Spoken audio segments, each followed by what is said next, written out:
Welcome to The Explainer. So today, we're going to dig into this really powerful idea from horticulturist Graeme Farrer.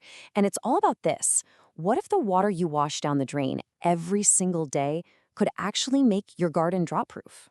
All right, so let's just paint a picture that's probably all too familiar for a lot of us, right? It's the middle of summer, it is baking hot, and yep, there it is, the dreaded hosepipe ban. And you just have to stand there totally helpless, watching all your beautiful plants, the ones you poured so much love into, just wilt. It's so frustrating, isn't it?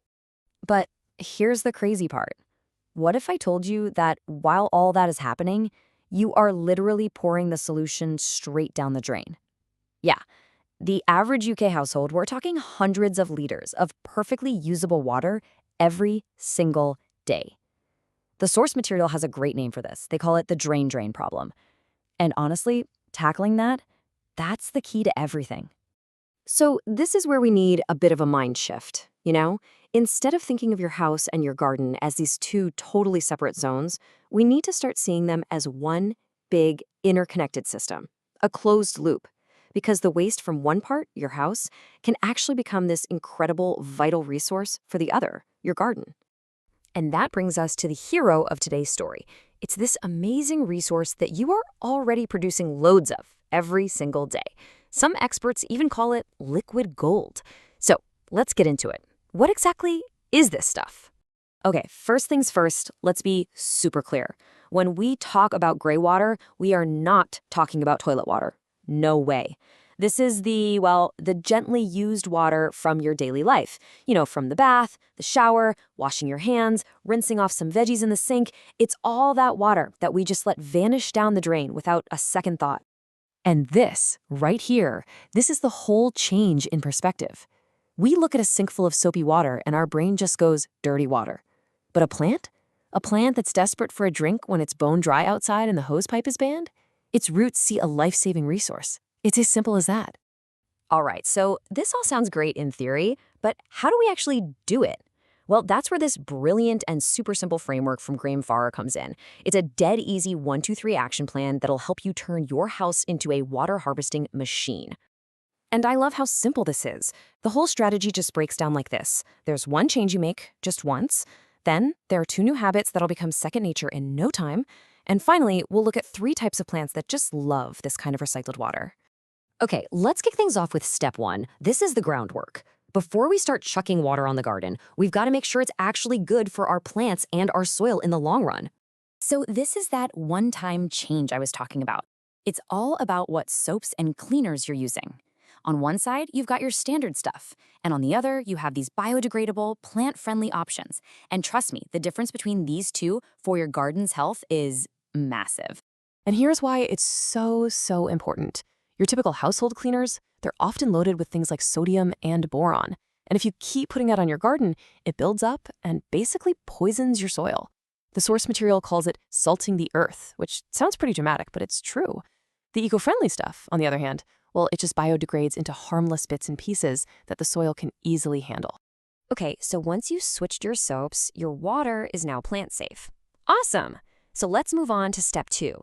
These are 2 super small habits that make collecting all this liquid gold practically effortless. Win number 1 is, you're gonna love this, just stick a washing up bowl in your kitchen sink. That's it. Now, every time you rinse some veggies or wash out a mug or just run the tap for a second, boom, you're catching free water. You can just grab that bowl and take it straight out to a thirsty plant. And win number 2 is just common sense, really. It's the rotation rule. Don't just dump the water on the same poor plant every single day. Move that bowl or bucket around the garden. Share the love. This way, you make sure nobody gets too much of a good thing, and the whole garden benefits. Okay, we're on a roll. Our water's safe, we're collecting it like pros. Now for the really fun part, step 3. Which plants are the absolute best candidates to soak up all this recycled goodness? But hang on, before we get to the plants, there is one really important safety rule. This is a big one. Don't use this water on things like salad leaves, you know, the bits you're gonna eat, and try to avoid splashing it on the leaves of any plant. Always aim for the soil at the base of the plant, right where the roots are. So, who's up first? Our thirsty giant, the hydrangea. Oh yeah, if you've ever grown one, you know exactly what I'm talking about. They are the drama queens of the garden, right? The minute it gets a little warm, they just flop over, all wilted and sad.